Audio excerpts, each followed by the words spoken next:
Mandela Bédiébé Claudette Fleur, comédienne. Je suis quelqu'un qui aime beaucoup le métier de théâtre parce que je vis de ce métier, je suis née dans le métier, donc je compte faire carrière dans le métier. Ma première source d'inspiration, c'est mon papa, Jean Bédiébé, qui vit actuellement en France. C'est l'un des vieux comédiens de l'ensemble national du Cameroun. Donc, plus petite, mon papa aimait beaucoup marcher avec moi dans le monde artistique. Donc, il m'amenait toujours dans des événements. Et quand on avait besoin d'un rôle pour enfant, pour jeune petite fille, il me prenait toujours et je faisais le rôle. J'ai eu mon premier cachet à l'âge de 10 ans qui était de 15 000 francs.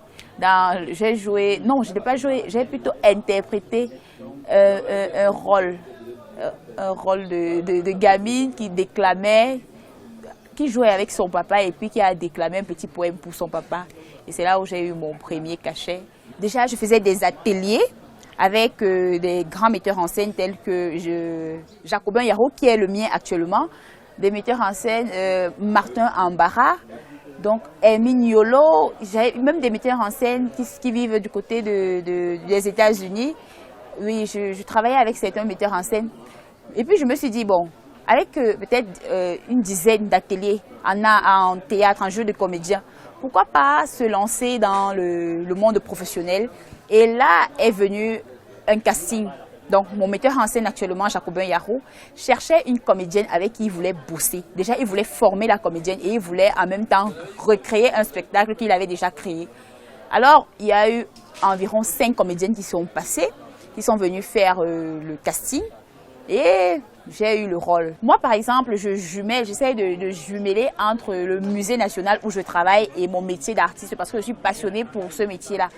Donc, l'art théâtral au Cameroun, vraiment, ça a sombré depuis des années, depuis l'arrivée de la télévision. Mais avec une nouvelle génération comme nous, comme ça, nous pensons déjà reporter cet art-là, reporter le théâtre. Parce que dans le milieu théâtral, quand on est en train de jouer, il y a des sensations incroyables qu'on ne peut pas ressentir au cinéma, qu'on ne peut pas ressentir dans la peinture.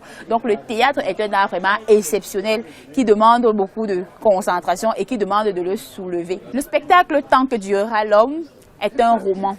C'est une adaptation de mon metteur en scène Jacobin Yaro. Il a adapté le roman D'eau douce de Fabienne Canor, une Martiniquaise. Le ministère de la Culture est en train de promouvoir ce spectacle. Donc la première région, c'est à Douala. Donc on va ouvrir notre tournée à Douala, l'Institut français de Douala.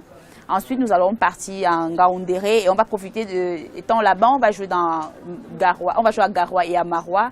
Et on va repartir du côté de Tchang, l'Alliance française de Tchang. Et on va aller aussi du côté de Bamenda. Donc maintenant, après dans cette grande tournée nationale, on va penser exporter le spectacle. Ce qui concerne mes projets personnels, cette année, parce que j'ai déjà fait 1 an avec mon spectacle Tant que durera l'homme, je compte créer un deuxième spectacle. Et là, je vais m'inspirer d'un auteur camerounais, Léonora Miano. Elle vit en France. Elle écrit toujours des romans. En gros, ce sont des romans, elle n'écrit pas vraiment pour le théâtre. Donc, on va refaire aussi une adaptation de ce roman Tourment du crépuscule pour pouvoir le porter au niveau de la scène théâtrale.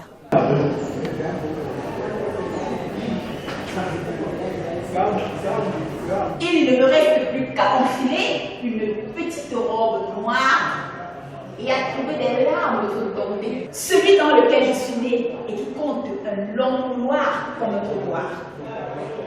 Au bout, il y a souvent papa, armé de son ceinturon qui attend que l'on passe pour lâcher.